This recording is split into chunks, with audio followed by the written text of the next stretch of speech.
Greetings and salutations, travelers of the internet. Welcome to the Lit Round Table. I'm Anna.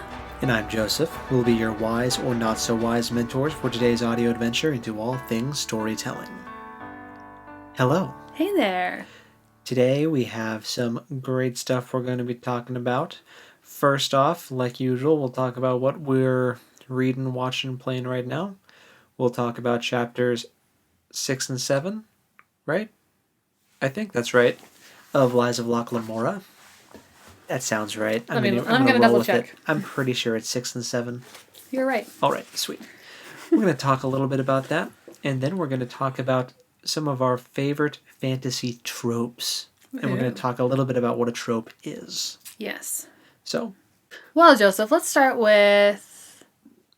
Well, you're leading today's episode. But I want to say you can start with what you're reading this week. I'll start with what I'm reading. Yeah. So, or watching or whatever. Right. So, of course, The Lies of Locke Lamora. Plugging away through that. I might have cheated and read ahead a chapter because it's just that good. So I'm a chapter ahead. So I know things that Anna doesn't know.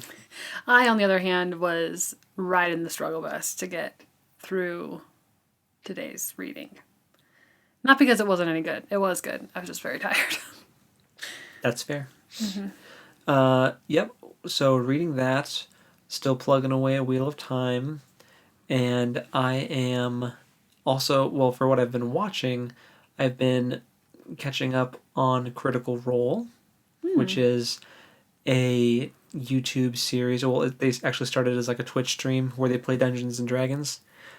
They're pretty popular. A lot of people know about them. I've been watching a lot of that to try to get caught up. And our dad recently got old Dungeons and Dragons books, like the Player's Handbook and the DM Guide and stuff from, like, this is the edition they played back when he was in college from, like, the 80s or 70s or whatever. The book said 78. But yeah, it's Advanced Dungeons and Dragons. Yeah, it would have been late 70s, early 80s. Yeah, so I'm excited about that. I've been trying to think about, because Dad wants to play with us, and I've been thinking about what kind of character I want to be. Yeah, because Dad's going to DM, which is exciting. I'll finally get to be a character. I'm thinking about a half-elf druid. Ooh. But we'll see. We'll see what other people want to pick. Because we can't have a whole group of magic users. But anyway, so I've been kind of perusing through that. I've been, the Falcon and Winter Soldier show just started, and we've kind of been watching that. I watched the most recent one, which was episode 3. It kind of had a slow start with 1 and 2. 3, I feel like it's starting to pick up a little more. Oh, okay. So we were going to drop it from our, weekly watch schedule. Yeah. So we didn't watch it last Friday. We were just going to watch it on our own, which we can still do that. But unless you were saying that, it got more intense and we should watch it together now. It's still, not at the level of WandaVision. Okay. In my opinion. Maybe it'll get there. But I'm fine with this just being something we watch individually. Sure. But we're still watching My Hero Academia on Fridays, which is fun. We just watched the movie Two Heroes. And that was really cool. That was fun. Fun time. We had those of you that are familiar with My Hero Academia or know someone who is, and they talk about it. Yeah. There's a character in the show that I don't care for very much named Bakugo. But he had a moment in this movie where I was like, oh my gosh, yes, come through, Bakugo. You can do this. Be a hero. I'm so proud of you for stepping up. Yeah. Because he's a very angry boy. Yeah, he's very violent. Yes. He pops off a lot. He does. But he had a very shining moment in this movie. And I was like, aw. Yeah, for that sure. That makes me happy. Yep, he had a cool moment. So yeah, we watched that. There's other things that I've probably watched that I can't think of right now. It's been a day, y'all. But we're here now. And we're talking about things that we love. Yeah, which is always nice. Yeah. Just a nice, kind of relaxing, decompress talking about fun things. Yeah. So, that's where I'm at. If I think of something else, maybe I'll bring it up later. But for now, I'm just gonna go with that unless I think of something in the next 5 seconds. Are you playing any new games? Or just the same ones? Well, I had the privilege of watching Hope start Skyrim Oh. with her brother Sam, who was visiting for Easter. Is that a multiplayer game? No, it's not. It's a Okay. single player fantasy game. It's a classic. Well, I knew that. It was really popular when I was in college and I didn't have a gaming console. Yeah. Still don't have one, so I've never played. But I know what it is. I just didn't know if it was multiplayer or not. Yeah. It is not. Well, they make Elder Scrolls Online, which is kind of like multiplayer Skyrim, I think. I've never tried it, but Skyrim is a single player game. But we got to watch Hope play it for a little bit, and it was interesting because that's a game where you have limited inventory, and every item has like a weight rating. Oh. So when you hit your maximum weight, like carry capacity, you're hindered and you can only move half speed. So it's like the opposite of Minecraft, where you can literally carry around bucket loads of dirt with you. Well, you still can't. It's like Minecraft, but if every inventory spot is full in Minecraft, you get half speed, and it's hard to move. It's like that. Yeah. I mean, that's not the way Minecraft is. Right. I was just saying. That's the way it would be. Minecraft, you can carry around literal dirt. Yeah. Like. And lots of it. Yeah. Minecraft, I heard that the math of Minecraft Steve's pockets, like his pockets are denser than the sun because of how much stuff he can store in his pocket. Yeah. Anyway, neither here nor there. But it was so Is it aggravating. Because you can have like 99 sticks for torches. I don't know. You could also hold 64 blocks of iron, which is incredibly dense, or gold. Like, I can barely carry like in one stack, and then you get however many cast stacks. iron skillets. Yeah. Anyway, moving on. Sorry. But we got to watch Hope play Skyrim, and she picks up every dang item that she she picked up a handful of like spoons and bowls and stuff. It's just like, dude, those are not worth anything, and they're just taking up weight. And she's like, I don't care. I want the spoons. That's funny. It was really funny. That is really funny. She'll have to figure out that that's not going to work. But I'm excited to watch her play more of that. But anyway. I kind of want to watch her play some of that. It's a fun time. You should just get, once PS5s are like available, you can buy one and get Skyrim. So anyway. If it'll be available on the PS5. It's backwards compatible with PS4. Most really? PS4 titles. Oh. I believe Skyrim will work on PS5. Nice. The remastered PS4 version. So anyway, so on to you. What you been doing?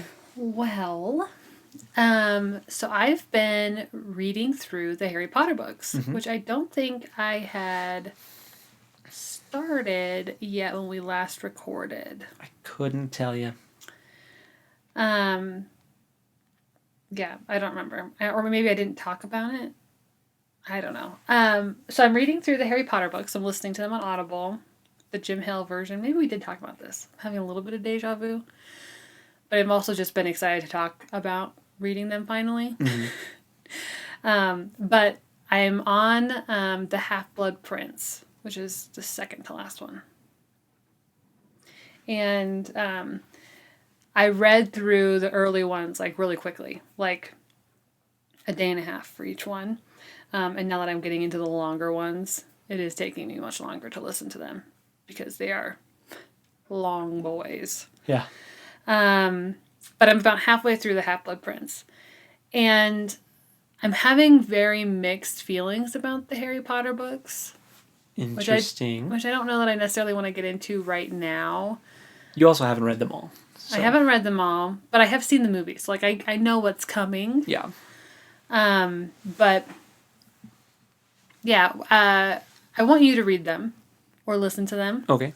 So that we can talk about them more in depth. Because I am having a very mixed reaction. Like, I want to love them. And as far as, like, plot goes, I'm enjoying them. But there's a lot of characterization stuff that I do not love. And some things that I downright dislike. Sure. So it's a thing. I'm excited to talk about it more. Yeah. I'll have to dive into that later. Yes. But so that's the big reading project I've been in the middle of. I'm also reading The Horse and His Boy, which by the time this goes up, I'll be done with that one and moved on to Prince Caspian with my middle school readers, which I'm very excited about. We just talked about my favorite part in The Horse and His Boy when the lion reveals that he's been with Shasta the whole time, and it's wonderful. And if you haven't read The Horse and His Boy and the Chronicles of Narnia, do yourself a favor, check them out from the library, bug your older family members that have copies. I don't know. Get your hands on them. Cool. They're good. And for what I've been watching, I just watched the Tolkien movie. Oh, you Which did. is just called Tolkien, but it's a name of a person, so it feels weird to say I watched Tolkien. When I first saw the Tolkien movie, I think I was flying to Japan. Really? I think that's the flight. On the way there, I think I watched the Tolkien movie. That would be a good flight movie. Yeah, it was. Because it's very slow. Yeah. But I don't mind it. But it's also on a topic that I care a lot about and already enjoy and already knew a lot about. So, but yeah, it was really masterfully done. I'm sad that it didn't get more of a cinematic release just because, I mean, I know why it didn't because biopics usually don't, but it was quite good. So, and I've also watched 2 Studio Ghibli movies. Am I saying that right? Ghibli. I'm not sure which it is, honestly. It's Japanese animated movies. My Neighbor Totoro. Yes, I watched My Neighbor Totoro, which is so stinking cute. I love that movie. And emotional. And cute. And I also watched Spirited Away, which is also emotional and cute, but very different. That's the first Studio Ghibli I watched, I think, was Spirited Away. Oh, see, my first was Howl's Moving Castle. Which, It's Howl's good. Moving Castle might be my favorite so far. It's very Oh, good. man, I don't know. My Neighbor Totoro is really cute. Yeah, but I also have 2 waiting at the library for me. Which ones are those? Do you know? Ponyo, which Kate Blanchett is apparently in. I don't know if I know that one. And what was the other one? Wind is in the title. I don't remember. The Wind Rises, maybe? Yeah, I don't know. I don't know. So once I watch those, I'll tell you if they were good or not. But My Neighbor Totoro and Spirited Away, very good. Would recommend. They're very different than American animated movies. Yeah. The way they tell the story is different. The pacing is different. The animation style is different. Very different. But I kind of I mean, I obviously like it, but it's a very nice change of pace. It feels kind of fresh. Yes. Even though they're old movies. Yeah, to us, they feel fresh. They're from the 90s and 80s. Yeah. but they're very good. So, I think that's everything for me. Cool. Yeah. So, lots of fantasy and Yeah, love it. yeah. Fun. It's good stuff. So next, we'll talk about Chapter 6 and 7. Yes. For the Lives of Locke Lamora. For those of you that couldn't see, Anna just did some fun wavy thing with her hands. And by those of you that couldn't see, he means all of you. Everyone but me. Yeah. Just so you know what's going on behind the scenes. I'm also Honestly, drinking excited coffee. to talk about I am the excited. Gentleman Bastards. So as you know, I take notes while I'm reading so that I remember what to talk about. Sure. I only took 1 note this week. Whoa. And it's the one that I sent you a picture of. Because a couple of nights ago, Joseph texted me and he goes, "Oh my gosh, I just finished Chapter 6 and the interlude." And I was like, "Oh, I need to do that. I'm just getting started." And then a matter of minutes later. It literally takes 2-3 pages. Not even. Yeah. I had scribbled on my piece of paper. Should we spoil this? Spoiler warning, if you haven't read skip ahead. Maybe we'll just say there's a character death. I feel like we can't just... How are we going to even talk about... I don't know. I don't think we can avoid it. Okay. So my note was, Nazca's dead? ? In big letters. And I took a picture of it and sent it to Joseph. And it would seem that, yes, she is very dead. Which is really sad because in the last podcast we were talking about how we were so looking forward to like more scenes with her. Yeah. And she seems like such a cool character. And we really, like, she's the daughter of a fantasy mafia don. And she seems super smart and cool. And just really interesting. And then she got killed. She's super dead. By the Grey King. Yeah. Which I'm laughing at, but it's not funny. It was super sad. It was sad. very upsetting. And Super it's very sad. upsetting for all the characters, too. Yeah. She was well liked. Yeah. And nobody took that well. That's pretty much chapter 6. Uh-huh. Pretty much. That's the main takeaway from chapter 6. And then Locke he's in kind of a pickle because he was asked by the Grey King in the previous chapter to meet with Kappa Barsavi for him, like posing as him. Mm-hmm. But now that Nazca's dead, Kappa Barsavi's like, I want you to be there when I confront the Grey King. And we're going to kill him. Yeah, and we're going to kill him so... Oh, we're going to kill him so hard. We're going to kill him good. Yeah. And Locke's like, okay, yep, I'll totally do that. And now it's pretty much just trying to figure out how he's going to be two places at once.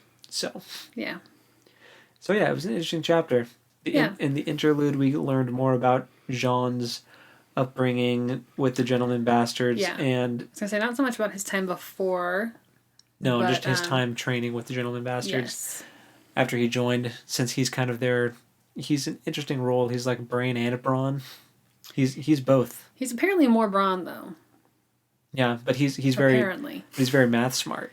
Yes. He's like he's like an accountant that's also an MMA fighter. Yes. That's kind of the impression I have of Jean. Yeah. Which I'm into. I'm into that weird character combination. Mm-hmm. So we learned about how he learned to fight. Well, who he learned from. The creepy roses, like the rose garden, which the roses are all made of elder glass. And if they prick you, they'll like suck your blood out.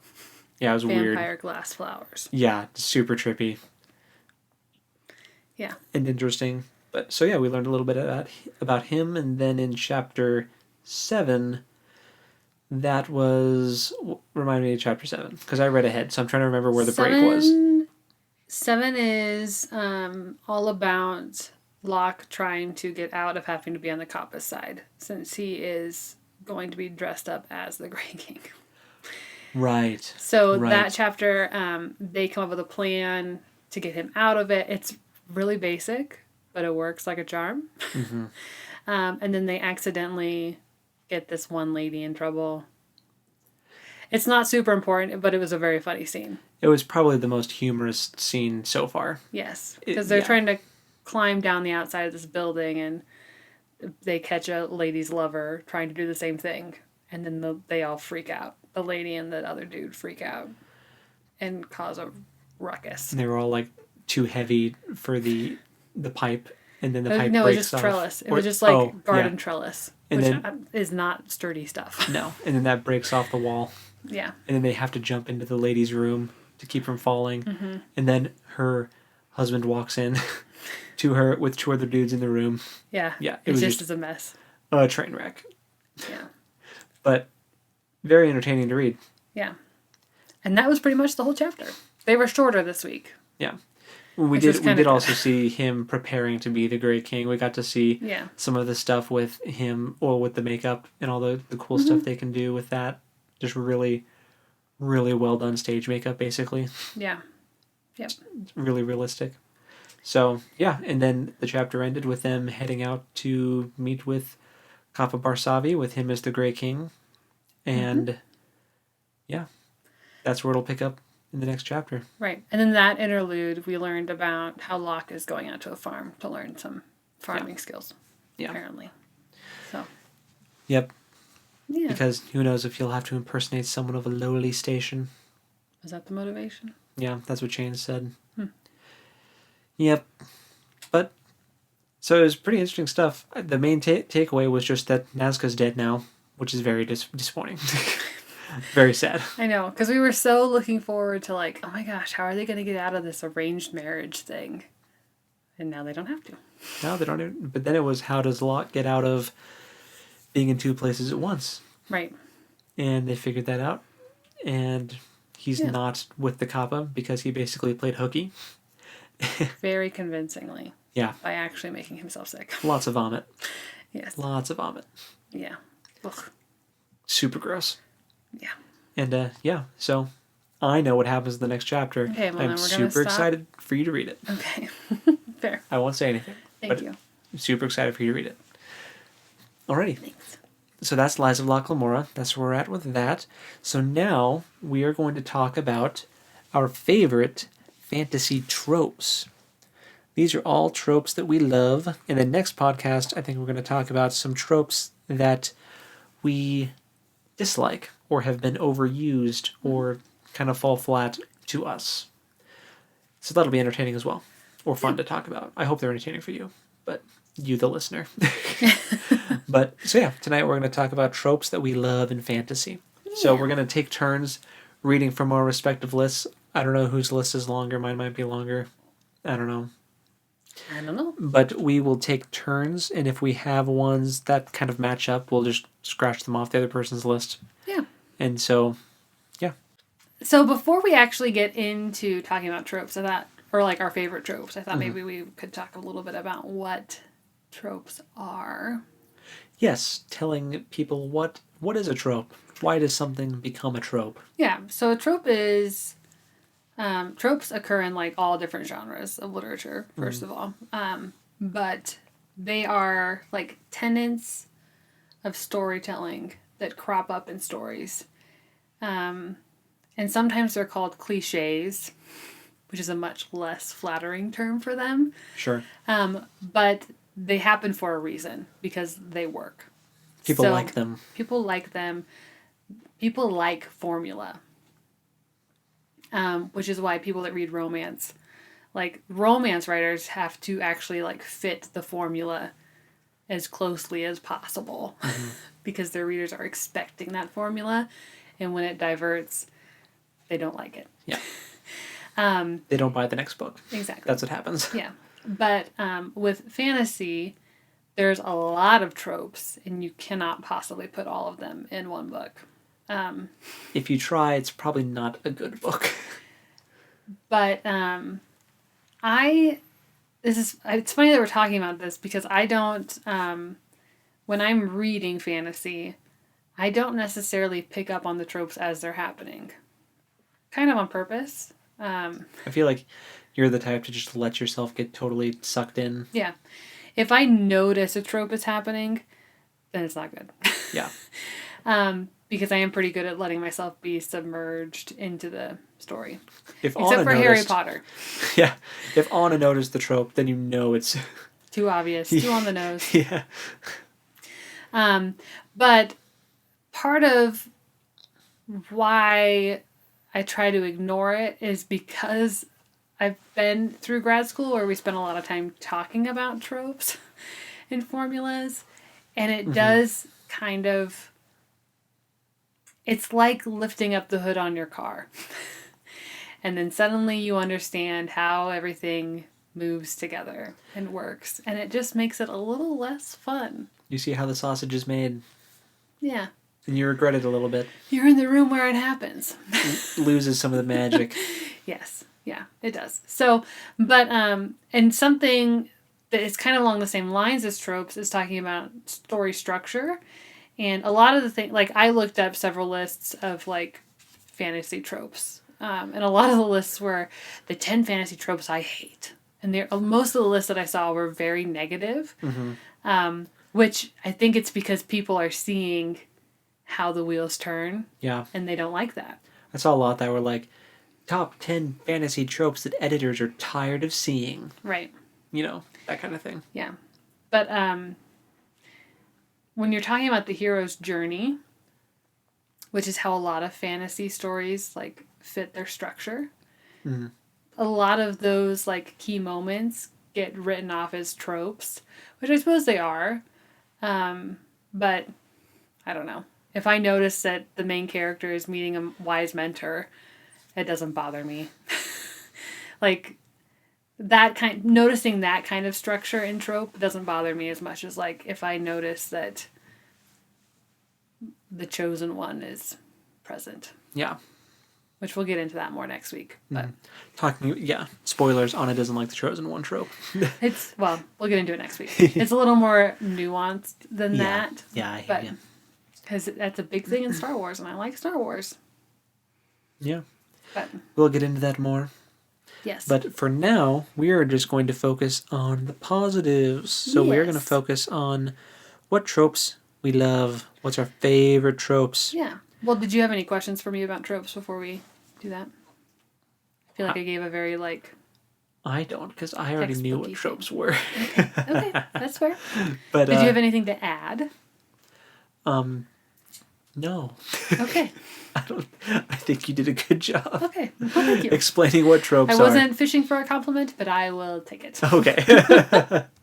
I just was feeling self-conscious. No. You're like, I've been talking for too long. Yeah. I'm talking too much. Am I saying the same thing over and over again? I don't know. Well, you're on a podcast, so get used to it. Yeah. Okay. True that. The first one on my list, these are in no particular order either, just so you know. I could have split them up into like character tropes or world building tropes or whatever, but I didn't. Right. Well, also, there's no like definitive list of these are the tropes of fantasy. Yeah, I mean, because they're just things that come up. This is in no way all inclusive either. And if things aren't mentioned, it's because either we don't love them or we are just indifferent about them. Or we didn't think of it. Yeah, or we forgot about it. Which if we forgot about it, we probably don't love it that much. Well, I don't know if that's fair. I've read a lot of books. Fair. That's fair. Okay. First one on my list is the reluctant hero. The reason I like this one so much is that I am really into those characters who are kind of thrust into this important role, even though they really don't want to be. They would much rather stay home doing their normal life thing, and they get kind of sucked in. And that's because, I think part of that's probably because we kind of imprint ourselves onto that person, because that's probably how most of us would react. Yeah, I think that's fair. If we were presented with some of the bizarre situations that heroes in fantasy stories are presented with, it's like, I don't want to be king of a nation, because that means that I have to deal with all the issues that kings deal with. Or I don't want to have to fight the big bad dark lord, because I'm going to die. Right. So I think that they're more relatable if they're a reluctant hero. And it's also really cool to see them come into their role and like accept it in the end, if they accept it in the end, and just kind of embrace it. Like, it's cool. And just kind of embrace it. It's really cool to see the character development there. Yeah. So what do you think about that one? Yeah, no, I agree. I really like it when it's kind of the same thing where it's a character that is kind of like caught up in something. Yeah. Unexpectedly. Maybe not reluctant, like maybe not going that far, but they get caught up and they have to step outside of their normal life to do something bigger than what they're used to. I like that trope. I think some common examples would be Bilbo, Aragorn, Frodo. I mean, all the hobbits, really. Yeah. Jon Snow. Yeah. He doesn't... Yeah. He just gets kind of wrapped up in things. There's more, but those are just off the top of my head. I can't really think of one in Star Wars. Oh, yeah, reluctant. I don't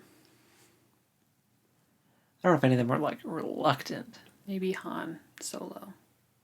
Yeah, he's just trying to make a buck. Kind of a rogue who gets wrapped up in things. And ends up letting his conscience win over in the end. Yeah, I could see the argument for that. Yeah. Or maybe Chewie. Yeah, Chewie's perfect through and through. I'm not saying that this isn't a perfect character. Never reluctant. That's not true. He argues with Han a lot. Alrighty. What's one on your list? Well, I just said one, but your hero. Okay, so this is like I pulled this list off of the internet because I needed some help because, like I said, I don't notice them when they're happening. Yeah. So like the point in the story where the hero cries out in despair because like all hope is lost, and it's like the absolute bottom of Sure.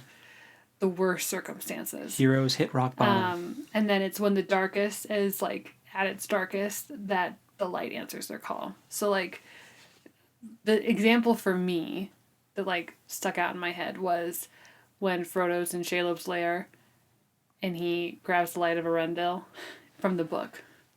He does it in the movie. You just don't know what he's doing. Right. He does it in the movie, but the moment in the book, like the way that whole scene is crafted and it's so terrifying and like there's no way out. Yeah. And then ultimately he gets out, but not the way you think he will. Mm-hmm. But, or like the moment when Gandalf shows up with the rest of the Rohirrim. Yeah. At Two Towers. Helm's Deep in Two Towers, yeah. Yeah. I had this same one just worded differently on my list. Mm-hmm. Mine was called Here Comes the Cavalry. Yes. Which you could also say The Eagles Are Coming, if you're going to go with Lord of the Rings references, or The Charge of the Rohirrim. Mm-hmm. There's lots of moments in Lord of the Rings, which I heard, there was an interesting thing I heard, I don't know if it's true, where like the part in the army that Tolkien was in was the kind that like showed up towards the end of fights to like relieve the troops that had been already fighting. Mm-hmm. So that's what he did in World War One. Was his part of the military swept in towards the end of fights to like mop things up. So that's kind of interesting. So that could be where some of the inspiration came for some of those scenes where like they charge in triumphantly at the end to save the people that have been fighting. Yeah. Which is interesting. I'll have to research that more. Don't know if that's true, but I heard it somewhere on the internet, so it must be true, right? Yeah. That's the way it works. But anyway, especially if we say it here. Yeah, and I should definitely say it on a podcast where, like, you know, people might trust the things that I say. Anyway, look that up for yourself and post a comment if I'm wrong. Yes, engage. Please post a comment if I'm wrong. Or if you agree with us. We want to hear your opinion on all this stuff. Yeah. Yeah. So yeah, here comes the cavalry. I agree. Yeah. That's I like the way you said when things are like at their bleakest, when the hero hits rock bottom, that's when the light answers the call. That's I like that a lot. Mm-hmm. So I had that one down too. Cool. So another one for me is the wise mentor figure. Yes. I love me a Gandalf. I love me a Dumbledore. Yoda. I love me a Yoda. Mm-hmm. I feel conflicted about Dumbledore, but we'll have to talk about that later. Okay, yeah, fine. We'll talk about... Say McGonagall. Well, okay, McGonagall. Snape. I actually like Snape. Hot take. I don't know. I know Hope hates it when I don't know. I don't actually know enough about Harry Potter to have an opinion on that. But anyway, the wise mentor figure. I really like having a wise mentor figure because it's someone for the main character to kind of idolize and look up to, and to kind of see what they could look like in the future if they follow the right path, you know, if not more powerful, like Luke Skywalker and Obi-Wan Kenobi. Mm-hmm. That's a good example that I like. Although the flip side to this trope is one that I don't like, which is the wise mentor always dying. Which we'll talk about that in the next podcast. Yes. But lots of teasers for next podcast, you guys. Yeah, that's just going to happen with this. But I really love the wise mentor characters, and I love especially when they get a moment of getting to kind of display their experience or prowess. Mm-hmm. Like in Attack of the Clones, when Yoda whips out a lightsaber on Dooku. Super cool. Yeah. When Gandalf fights the Balrog. Super cool. I live for those moments. I love it. I eat it up. Yum. Even though, yeah, okay. Don't judge me. No, I'm not judging. I was just, you listed Gandalf and the Balrog, and it's like, well, okay. Gandalf did die doing that. But yes, the moment But where it's such he a cool stood moment. up to the Balrog was very The cool. you shall not... Everything leading up to him falling off the bridge Yes. is perfect. Yes. I agree. So yeah, I like the mentor figure. Mm-hmm. Yeah. Well, my next one is when the hero finds an impossibly old ally who's still willing to put up a good fight. Okay, yeah, I can think of a couple things off the top of my head where that's been used. Yeah. What do you have any examples? I knew you were going to ask me that. So I was trying to think of this is kind of a stretch, Okay. but in the Hunger Games, Haymitch, even though he's already won his own, whatever the heck they call that. I haven't watched or read the Hunger Games in a long they just time. call them the Hunger Games. I know, I was going to say the Quarter Quell, but it's not that. But he had won his own, Hunger Games. Yeah. Is that what they call it? He won the Hunger Games when he was in it. I was thinking there was another word, but maybe I'm just imagining There it. probably is. But even though he's a mentor, but he's also a drunk. He's not a particularly good mentor.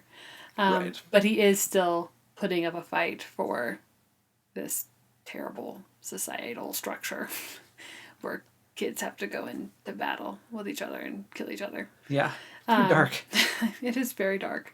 But that's kind of that's a different example than what we've been giving examples of. Trying to think of one in Lord of the Rings. All the elves, I suppose. Well, they're old in the technical sense, but they look like they're 23. Right. No, I wasn't thinking like Legolas. I was thinking like Galadriel.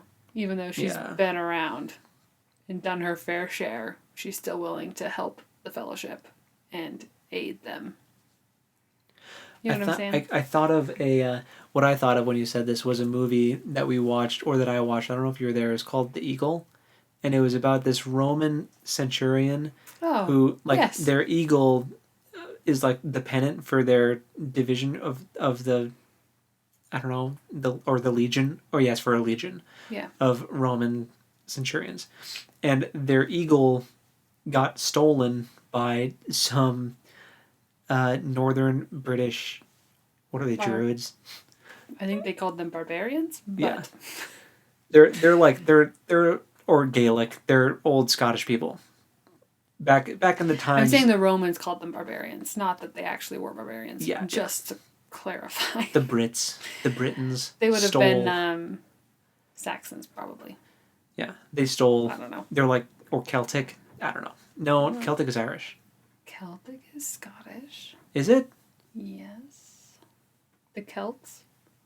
Oh. I'm cutting that out. Don't expose how ignorant we are. Yeah. No. Anyway, they get this eagle. Northern Europeans. Yeah. Well, Northern British. I don't think it's British, because British is specifically they were on the British islands. Were they? Okay. Yes. I don't remember the movie that well. Because they talked about that. Probably not Saxons, because Saxons are German. They talked. Yeah, it was before that. This is when the Romans had conquered part of England, up until that wall they built, which blocked off where the Romans had conquered with basically ancient Scottish people. But they stole their eagle and they had to go get it back, and there were some old dudes that were part of the legion that had their eagle lost that showed up to help fight to get it back, and it was just a bunch of scraggly bearded old Roman dudes showed up with their old war gear, and they were ready to throw down with these people to try to get the eagle back. And they had this cool thing where they all just walked in menacingly in the fog, and they're these super cool Roman soldiers, and they formed up just like they used to, and it was a cool moment. So that's what I thought of when you... No, that's a good example. That. I was also thinking of, have you ever read Inkheart? You've seen the movie. I've seen the movie. I've not read it. So, Goldfinger. Yeah. Is he's kind of like that. He's been through it. He's tired, but he's still willing to help Yeah, he's the fire guy. Okay. I also just now realized that that's Paul Bettany. Oh my gosh, that's it Vision. is. Yeah. I I'm just gonna have to realized rewatch that movie. Oh, funny. Okay. Wow. Anyway, That man's been in a lot of movies. I love that guy. So Goldfinger is kind of fulfills that trope, but also in The Lord of the Rings. You say Goldfinger, and all I can think of is 007. Or is it even? It's not even 007. Yes, it is Goldfinger is Isn't that his name? it's like a villain in 007. I think it might be, but because I just remembered that the Michael Scarn Office thing, the parody, the villain that Jim is Golden Face. He's got the stupid gold face paint on. Right. But yeah, I think Goldfinger is like a villain in 007 maybe. I have not seen a lot of 007 movies. Dustfinger. Dustfinger. Dustfinger. That makes more sense because he's fiery. It must have just been a weird... I'm glad you said something because that was embarrassing. It's Dustfinger. I'm glad... It's been a while since I've read the book. I made that random joke about 007. Think me too. Anyway. I can see how he would fit in with that. Someone who's been through the ringer, still has some fight in him. Yeah. And then another example would be in The Lord of the Rings, the Two Towers. In the book. No. I'm talking about Halberd, who is one of my all-time favorite Lord of the Rings characters. He doesn't even get mentioned in the movies. He's a ranger, and he dies. I think, well, that's Return of the King, though, isn't it? Well, he shows up before they go through the Paths of the Dead, and he goes with Eric. Okay, so in the book... They show up at the end of Two Towers. And they're there in Rohan when Aragorn... So a bunch of rangers show up from Arnor, and two of Elrond's sons, his only two sons. They show up, and they say that they're going to go with Aragorn through the Paths of the Dead to summon that army and then go to Minas Tirith. Go to Gondor. And I just love Halberd. They're called the Grey Company. They're wonderful. Yeah, I think you just have a thing for unexpected allies. Yeah, that's probably true. Yeah. Which is kind of its own trope, too. Right. But but they're like old friends of Aragorn, and they showed up. So maybe that's really maybe that's the actual tropes that I like. Not the thing that I actually said, but just unexpected allies. That have rapport with the main character. Mm-hmm. That like they've known forever, but you just haven't met yet. Which you kind of get that in the movies when Haldir shows up. Yeah. But it's not the same. Not quite the same. Because Halberd, like all the Rangers are so cool. It would have been cool if we could see more Rangers than just Aragorn. Right. Because it's like a whole group of people. Yeah. Living their life. Mm-hmm. Heavy sigh. Yeah. My turn. So, a trope that I love me some fantasy that has an ancient setting. What I mean by that is if I can just really it'll help me really get immersed and lost in the world if it feels like there's a deep, deep history behind it. Not just like a shallow, all you get is what you have right now. You know? And that can be anything from like wandering through the wilderness and coming upon some ancient ruins of a long lost city that existed thousands of years ago that was like the crown jewel of this kingdom, but then it fell into disrepair and now it's like just a ruin and wasteland, whatever. Like that's the kind of thing that helps me realize how old the world is, and it just really helps immersion for me. And you also get that in Lord of the Rings, of course, with like Weathertop and like all the ruins in the north where Aragorn's from. You get it in Game of Thrones with like all the different castles and especially like in the show anyway when Tyrion and Ser Jorah are going through and they like go through the ruins of Valyria. That's cool. Yeah, I love me some ancient settings and like ancient ruins and that kind of thing. Did you pick up in The Lies of Locke Lamora this week, the last interlude when they're Are they looking back at the city and they're talking about the 5 towers?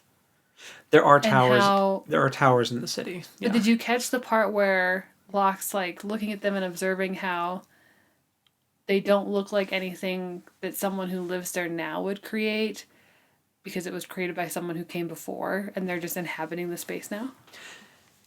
Yes, Anna. I caught that because I think that has been talked about since the first chapter. Nuh-uh. Yeah. Where am I? I am like trying to read so carefully. What is happening? Well, okay. They've talked about like the elder glass, the stuff that glows at dusk and gives off the false light. You know, Yeah.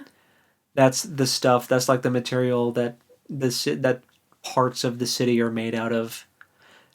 And there's like bridges that are made out of the stuff. There's like that whole rose garden is all made out of that stuff. It's like this weird alien material, and like the Eldarin, I think they call them, the people that lived there before, were just like this advanced civilization that. You know what I'm realizing about myself? Hmm. The reason I have such a heck of a time writing setting.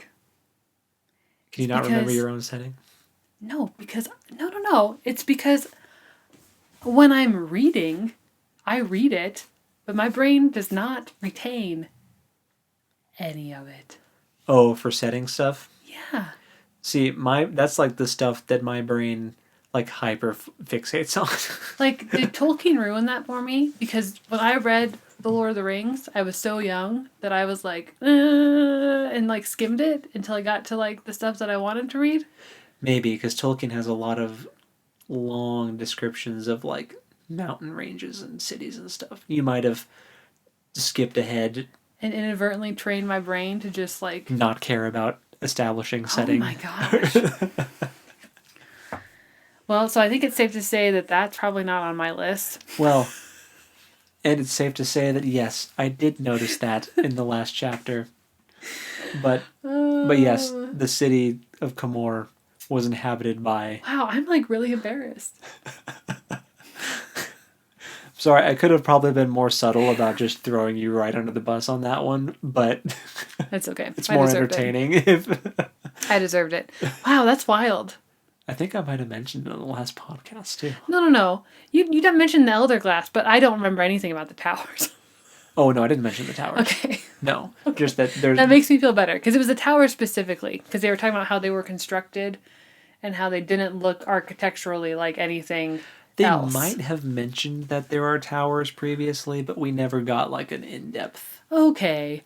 So you're making me feel like garbage. No, and I thought that you meant... I didn't totally deserve it. I deserved it a little bit. I thought that you meant you didn't realize that they had talked about how there were previous occupants of the city that weren't human. No.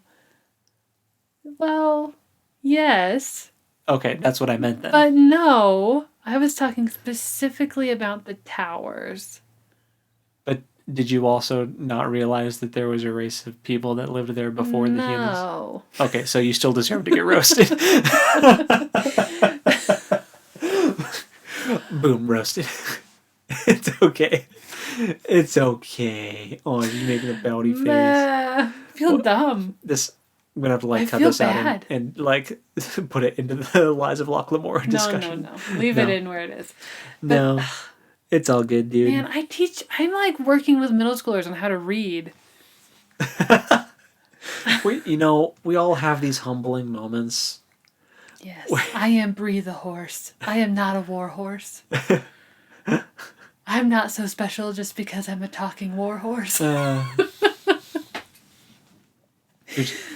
gonna have to retrain yourself to pay attention to setting. I guess. That's so weird.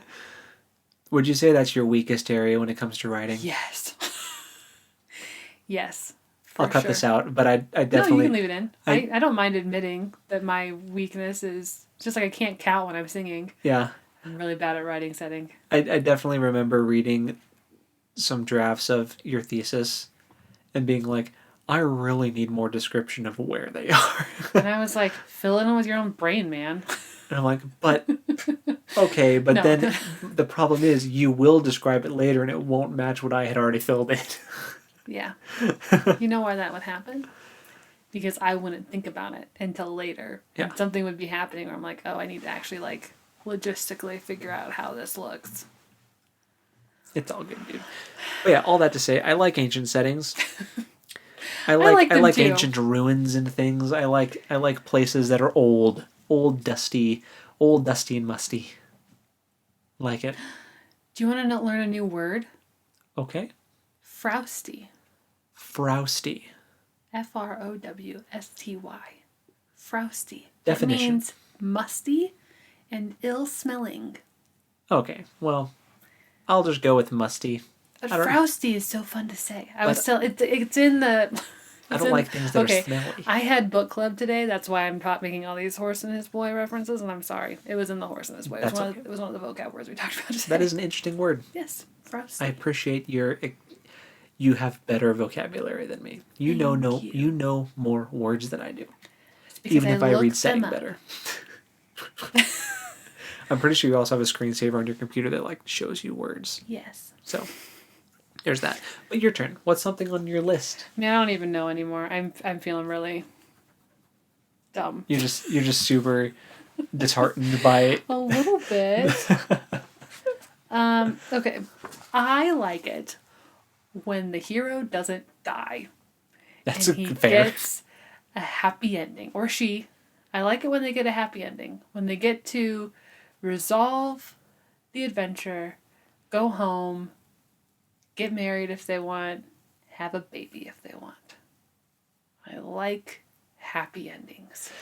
Yeah, I think there's something about the hero actually getting the rest that they deserve at the end. Yes. They accomplished their goal, they did what they set out to do, and now they get to just relax and hang up the cape and the sword and live their life the way they wanted to originally. Yeah. Yep. Like Sam gets to go home and marry Rosie Cotton and have 12 babies. Yep. Good for Sam. Feel bad for Frodo.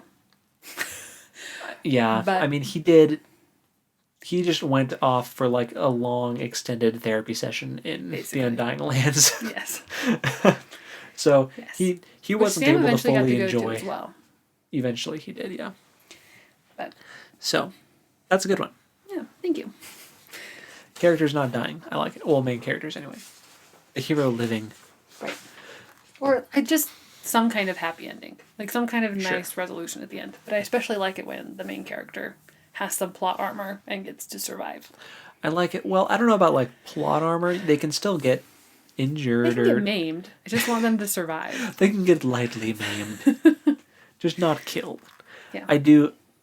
I like when the main character gets to see the what's the word I'm looking for? All the work come to like full fruition. They get to see the fruit of their labor. Yeah. They get to see the end game of what they were trying to accomplish. If they die in the process, even if they succeed but they die doing it, it's like, oh, they didn't get to see the end result of like how many people this helped. It's like when Hamilton dies. And you're like, huh. No. Yeah. Well, not really. He lived a little while longer after. It'd be like if Hamilton died in the middle of the revolution. Right. That would have sucked. Yeah. Yeah. Anyway, Hamilton reference for those of you who are into it. So yeah, next one is mine. Mm-hmm. Powerful magic artifacts. You like those rings. One ring to rule them all, baby. Or wands or staves. I like, and another one I have on here is just magical powers. I like magic. Magic is fun. Whether you want to do a hard magic system or soft magic system, which is something we can talk about at some point too. That's just hard magic is like magic with a set rules. They have set rules that you can't break, and if you do break them, there's repercussions. Soft magic is basically these magical things pop up to fit the circumstance. So Harry Potter. It's my style. Harry Potter is very soft magic. Lord of the Rings is pretty, well, has kind of both. Gandalf's magic is very soft magic. He basically can do what he needs to do in the moment to get out of it. Right. Situation. The ring, though, is kind of like hard magic because you put it on, you're invisible. Sauron and the Nazgul can see you. Mm-hmm. That's the consequence. So that's like a hard magic. Yeah. Yeah, I love magic. All magic systems. Well, okay, I can't say that. magic. Period. I like magic in fantasy Yes. because it's like, getting to be a superhero. You Yeah. know, you have magical powers. That's awesome. Yeah. So yeah, I like magic. Well, kind of along those veins. Sponsored by Magic the No, I'm just kidding. We wish. Yeah. We've never played Magic. Uh-huh. Well, I have but we some would be decks willing now. to play. I have some magic cards now. Sometime we can play. There you go. Okay, continue. But kind of along those lines, I like, what is it called? I don't know. You better look at your paper and find out. Hidden superpowers. Or like Ooh. hidden magical abilities. Where like a character Yes. doesn't know, and then they have to like discover that they have these like extra superpowers. I am into that too. Mm-hmm. And that doesn't even have to necessarily be like a chosen one thing. No. It could just be like, oh, you're part of this group of people that you didn't know you were a part of that are like, you're a wizard, Harry. Like, you can still have that Yeah. moment and not have Harry be the chosen one. Right. But you can Well, still just like have any the- Muggle-born Yeah. would have. Yeah. I am into that too. I Yeah. agree. That's a good one. Thank you. My next one is, so when the big bad guy has been like lying in wait, and then something happens and he like reemerges, like an era of peace, and then all of a sudden something happens that makes the waiting evil come forth. I am into that. I like, not necessarily. I mean, I'm okay with having a Dark Lord figure. Mm-hmm. You have to have something for the protagonist to fight against. I like it. I like those stories where, oh, he was defeated for so long, and then, oh, he's back. But the thing is, the caveat to this is it has to be a good, compelling reason for him or her, whoever the Dark Lord is. Hell has been in a box. Yeah. There needs to be a compelling reason for them to come back. Yeah. Looking at you, Star Wars, Palpatine can't just come back because. Yes, he can. Well, clearly he can, but that's bad writing. You better watch out. Those Star Wars fans are going to come and get you. Whatever. Most people would agree with me. Fight me. No, I agree with you. If you have to like read the novelization of your movie for it to make sense. Thank you, Ray Carson, for being amazing. Yeah. Period. And the thing I didn't. And She wrote the novelization, for those of you that don't know. Yeah. And I was even okay with The Rise of Skywalker. Like, it did what it had a lot of fan service. I still clapped during the movie. It's fine. My one big gripe, though, was that Palpatine came back and we never got a satisfying explanation for why or how. Right. But anyway, I normally like that when done well. We got a better explanation of Darth Maul coming back We really did. in the Clone Wars. And that was pretty much just his hate for Kenobi kept him alive. Which, on brand. Yeah. But we saw Maul fall down a giant shaft, and he didn't explode into blue mist. Right. We saw Palpatine fall down a giant shaft and explode. Right. That On a helped. Death Star that then exploded. All right, so yep, I like the waiting evil, lurking in the shadows for the perfect opportunity to spring forth, usually to fight the protagonist. But it can be for whatever reason. Sure. I'm into it. Yeah, I dig that. I'm into that too. So I have 3 on this list that just are all kind of the same thing, and it kind of ties in with my last one of just liking the heroes to have a happy ending. But I also like it when you're talking about sequels, where it's revisiting maybe that hero, and they're still like feeling the niggle of adventure. The what? The niggle. Niggle? Niggle. Is that a word? I think so. I mean, we've established you have better vocabulary. I want Now a I'm definition of self-conscious. the I'm word. gonna look up The reason niggle. I ask is because that word niggle sounds very whimsical and fun. I would like to use it in the future. Okay. So I'd like a definition Okay. before I use it. I'm working on it. Niggle. Niggle. Well. If it's not a word, I'm going to No, freak out. no, it is a word. Okay. It's just a matter of whether or not I was using it correctly. To criticize, especially constantly or repeatedly in a peevish or petty way. Oh, so like to nag. To niggle about the fine points of interpretation. So if something's niggling at you, though, it's like nagging at you. So I was using it correctly. Yeah. To spend too much time or effort on inconsequential details. To work ineffectively, trifle. To niggle with an uninteresting task. Interesting. So it's like nagging at them. So if someone... Yes, okay. But it is a fun word. But they still have like that niggle of adventure. Like in the back of their mind. Where they're like, I do kind of like want to... The call to adventure. Yes. But just a little bit. Mm-hmm. And something else happens like with a younger...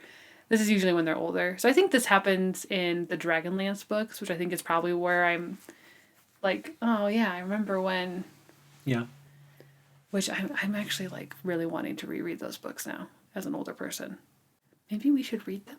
That'd be cool. You can choose them after I was gonna make us read like a YA or something else, but maybe I'll go D&D. That's fine. Dragonlance. Hey man, D&D is so in right now. Yeah. Maybe we'll just read the first Gentleman Bastards book. I have all 3 of them, but it might be nice to take a break and read something a little different. Anyway, so you like when they get that kind of subtle call, the need to go on an adventure. Or you revisit them and you're like, oh, they still like have that kind of Sure. feeling. Still got the itch. Mm-hmm. Which ties into my next one, which is just the quest. I love the quest, whether it's to, destroy the One Ring, fight the evil overlord. I just love, especially the first, like, embarking on the quest. Like the first scene in Fellowship of the Ring with the Fellowship theme that plays as they're, like, leaving Rivendell. It's like, oh, here we go. Yeah. We're in it now. Yeah. I'm all Can't for go that. back. Yes. Yeah, I like the quest trope. Yeah, me too. Do you have any more on your list? I have a couple more. There are a lot that I've already kind of touched on, so I'll skip some. But I like the rebellion. like a specific character that's a rebel, or like a group of rebels. So like this the rebellion in Star Wars. Well, okay, yeah. So this is more talking specifically about like dystopian fantasy, which is kind of its own. So this is more about dystopian fantasy because this is its own like sub genre of fantasy, I think. Mm-hmm. Depending on how you look at it. But like the Hunger Games, there's the Rebellion, the Red Queen series, there's Rebellion, which I know you haven't. I've not read, but You have that's not okay. read. But like that's a pretty common thing in dystopian novels is like, wow, it sounds like we're in for some weather. It's windy. We've never had issues with wind No. getting picked up by the mics. But like I like that. Okay.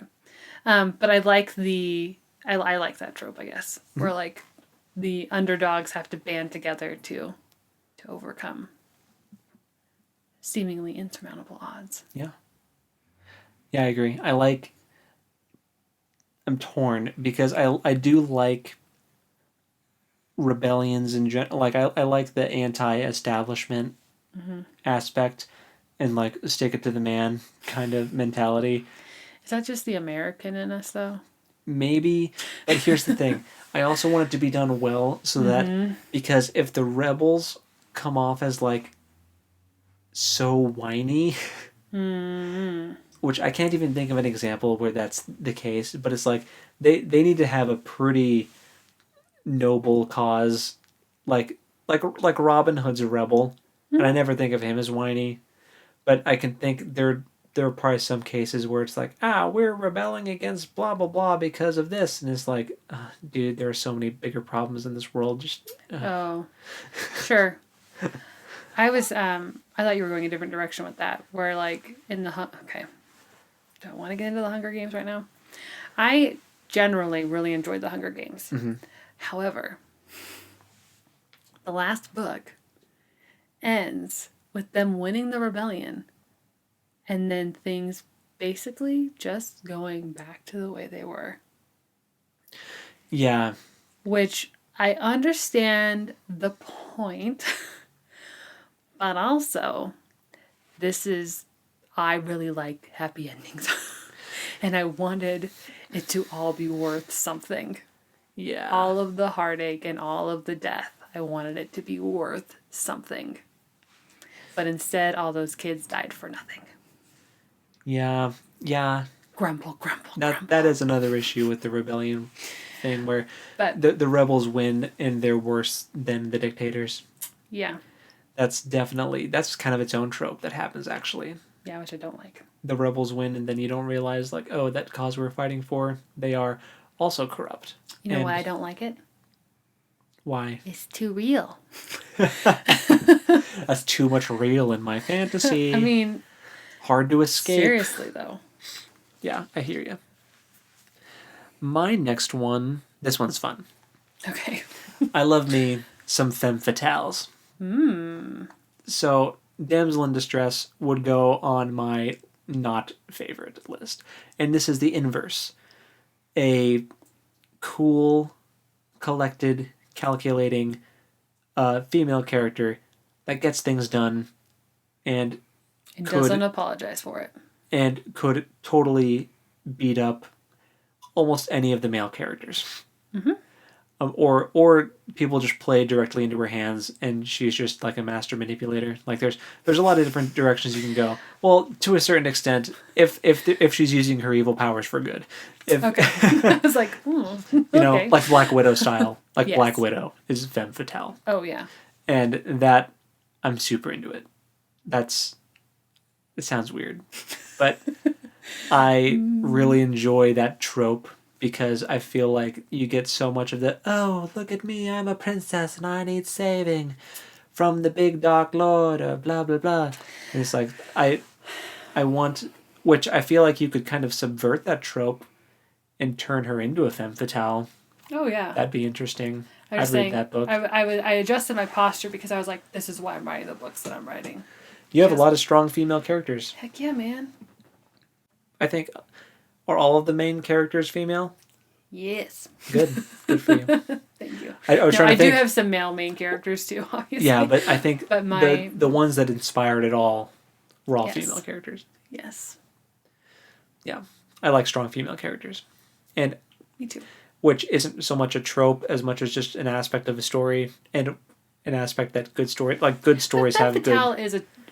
good stories have strong female characters. They don't have to be a femme fatale. I specifically enjoy reading about the femme fatale characters. Sure. But is that featured in Mistborn?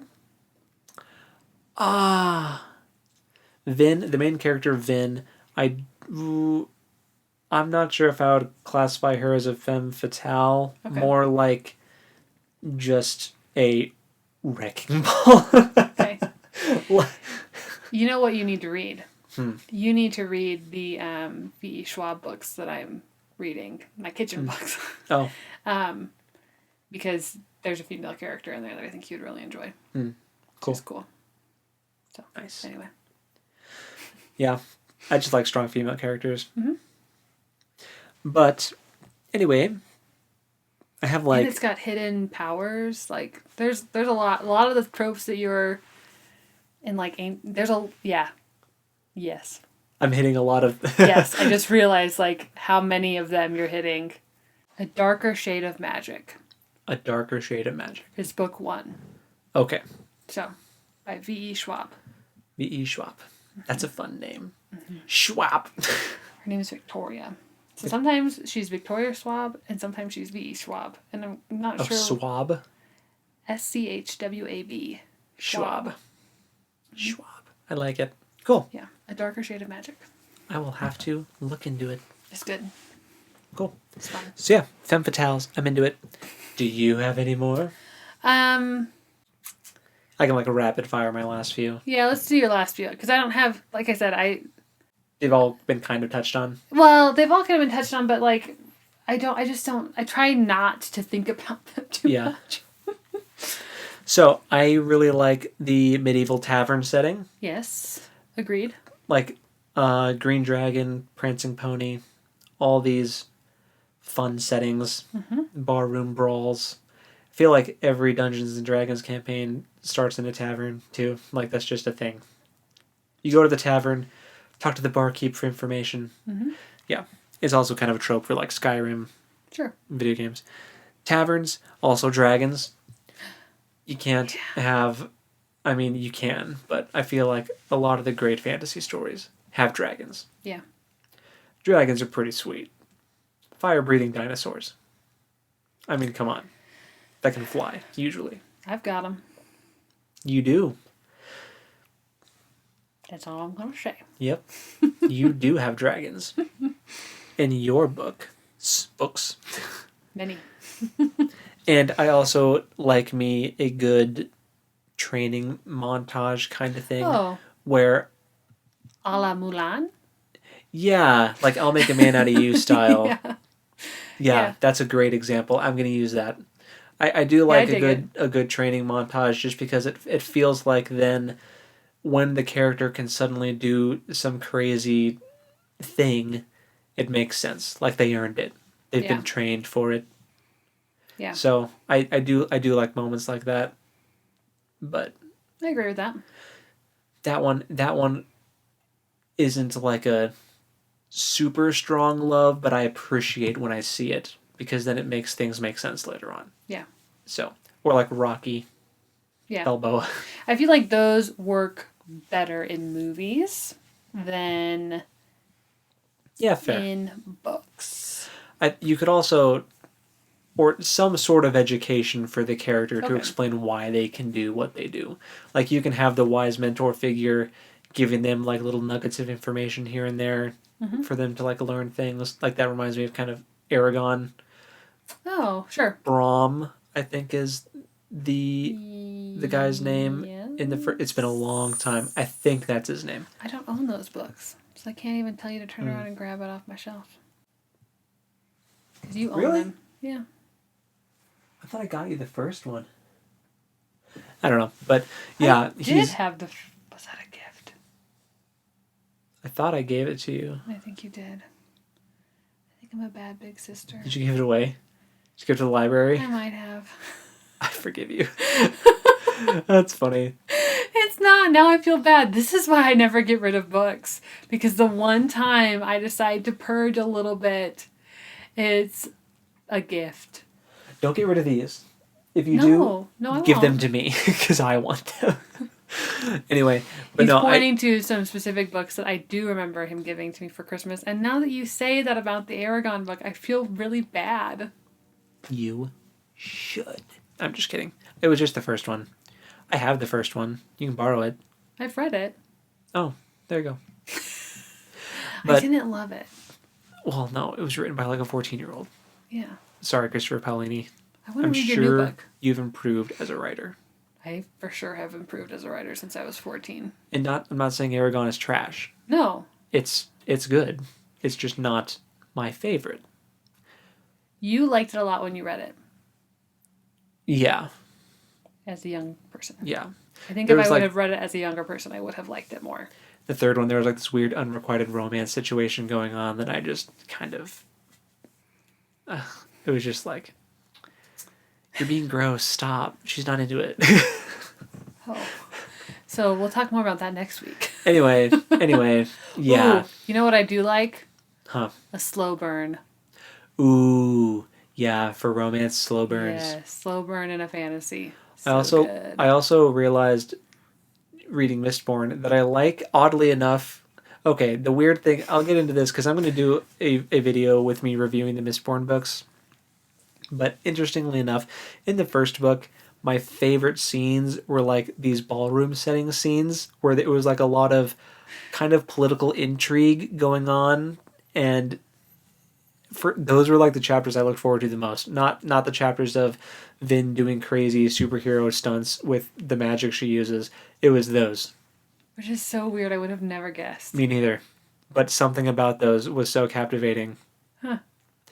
It was, yeah, because there was also like a sort of My Fair Lady thing happening where she went from Oh. basically being a street urchin, well, not like a street urchin, but basically being like a petty thief to, yeah, hers is kind of a rags to riches, but it feels better. Did I say I don't like rags to riches on the podcast? Or was that just something we were talking about? I don't know. Um, It can be done well. it can be. Sometimes it feels forced and dumb. Say that again. Sometimes it feels forced and dumb. Yes. Sometimes it does. But, okay, I kept getting distracted. The thing about Aragon, Oh, gosh.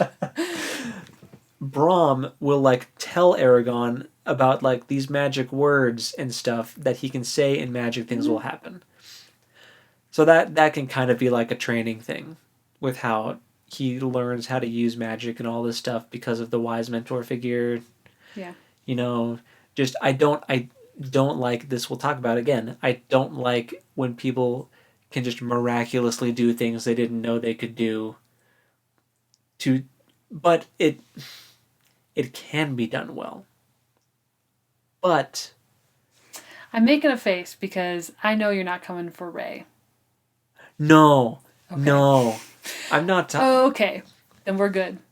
I'm not talking about Ray. Because or if you're people going to that come for Ray, then you have to come for Luke Skywalker. I absolutely would. Okay. That's all I'm going to say about it. Yeah. No, I mean like people that can if Peter Parker hadn't ever gotten bit by a radioactive spider, but he just wakes up one morning and all of a sudden he can do things a spider can do, you know. Right. You know, like you're just miraculously suddenly amazing at this thing. I don't know. That I don't like that. But if they have like the training thing and it's like you can explain, I don't like people that are just naturally gifted at something. I mean, it happens, but I don't know. Sometimes it's done in a way that it doesn't feel realistic to me. This is dumb. There was a movie that was on, it was like a Netflix Christmas movie. It was a dumb one. Okay. But it's like this knight comes forward in time. I don't know. But he like Oh, and this one. it was not a very good movie. Yeah. But he was like, I can make bread. I'm like a really skilled baker because when I was and he was like going off about how when he was a squire, he was assigned to a baker, and I was like, that is not how that system worked. Pretty sure if you were a squire, you were polishing your knight's armor. Yes. You would have never been assigned to a baker. You would have been assigned to a knight, and you would have been his grunt. Period. You would have been brushing his horse and scooping horse poop. A better story would be, my mother was a baker. Yeah. Yeah. Not, as a squire, I had to make bread. I was the squire of a baker. That makes no sense. Who was the historical consultant on this movie? They did not have one. It made me really mad. It ruined that whole movie for me because all I could think about was how dumb his backstory was. Yeah. And how little research had been done. And it's like, it would That's have what I'm talking taken about. the bare minimum of research. People that suddenly have expertise on something and can do something, and it makes zero Without sense. a good explanation. Yeah, there needs to be a good explanation for why. For Rey, she can use the Force. Yeah. That's literally, she has a connection to like a magical thing. That's yeah. Whatever. She just gets a lot of crap, and I don't think it's fair. No, because Luke had a couple hours with Yoda on Dagobah, and all of a sudden felt like he could fight Darth Vader. Right. A couple not very successful hours on Dagobah. Yeah. To be fair, he lost to Darth Vader, which is good. Right. Yes. No, if he had won. If he had beat Darth Vader, that'd been really frustrating. That's what I'm talking about. Yeah. If Luke somehow beats Darth Vader after a couple hours of training on Dagobah, that'd be frustrating. Well, and Rey didn't beat Kylo Ren in the first movie. Yes, she did. Did she, though? He didn't die. Well, the thing... It was a stalemate. Well, yeah, because the Earth, separated under them. But the thing is, he also took a crossbow blast to the side before they fought. I haven't watched that one in a long while. So, But he went into it wounded already. So it wasn't really a fair fight. But anyway, that is what I had. We had some weird tangents in there. These are just raw and unfiltered. But they're a little filtered. We do edit a little bit. I edited a little bit. Just a little bit. You're going to have done a little bit of this one. Yeah. But anyway, that's my favorite tropes. Yeah. That was fun. I'm excited to talk about our least favorite tropes. We touched on some this week just because they're like the inverse of some of the things we like. Right. But yeah, we'll talk more next week about that. And we will go over chapters 8 and 9. Yes. For the Lies of Locke Lamora. Yeah. For excited. me, I just need to read chapter 9. Because I'm ahead. I'm excited to read more. Yep, you should be. It's cool stuff. Alrighty. Well, I think that's going to be it, unless you had anything else to add. Go read something cool. Alright. We'll talk to you next time. Bye. Bye.